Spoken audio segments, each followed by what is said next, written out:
이번엔 정치권 소식 알아보겠습니다. 국민의힘이 오늘부터 이틀 동안 영남권 공천 면접을 진행하고 전날 면접 심사를 마무리한 지역의 단수 공천 결과를 발표합니다.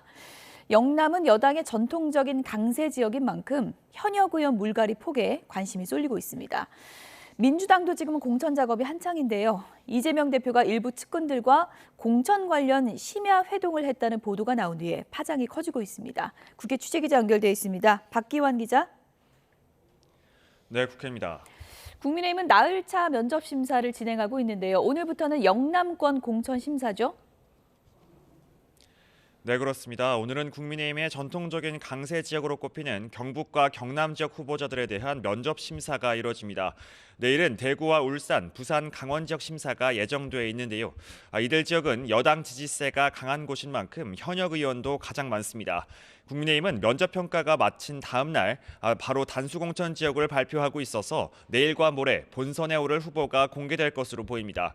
단수 공천에서 제외되면 경선이 치러질 수도 있지만 아예 전략 공천이나 재공모 지역으로 선정될 가능성도 열려 있습니다.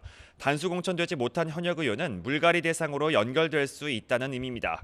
장동혁 사무총장은 오늘 아침 출근길에 기자들과 만나서 영남 의원이 가장 많은 만큼 공천 배제 대상인 하위 10%와 경선 감산이 주어지는 하위 30%에도 영남 의원들이 가장 많다고 말했습니다. 물론 다른 지역과 마찬가지로 경쟁력 있고 국민 눈높이에 맞는 의정 활동을 할 수 있는지 등을 고려할 것이라며 확대 해석은 경계했습니다.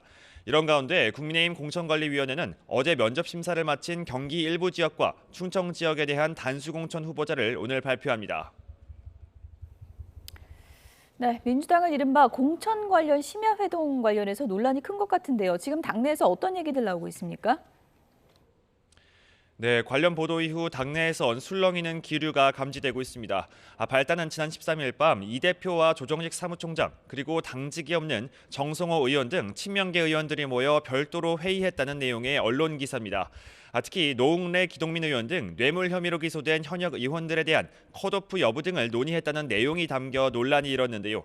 일단 민주당은 당 차원의 공식 입장을 내지 않고 있고 거론된 당사자들 일부는 참석 사실 자체를 부인하고 있습니다.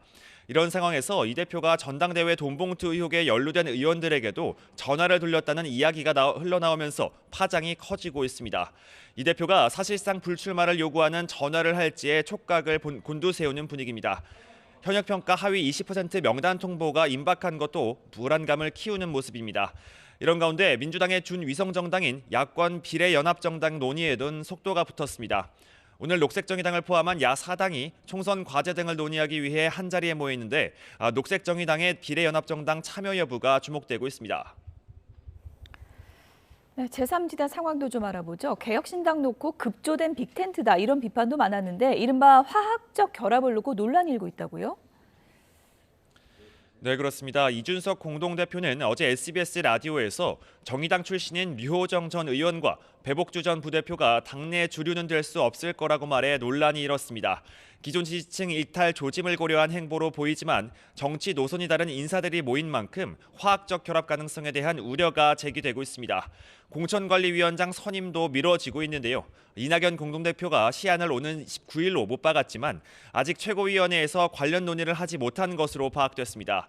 개혁신당 관계자는 일단 통합을 위한 실무적인 협상 문제가 우선이라면서 내부적으로 정리가 필요하다며 분위기를 전했습니다. 지금까지 국회에서 YTN 박견입니다.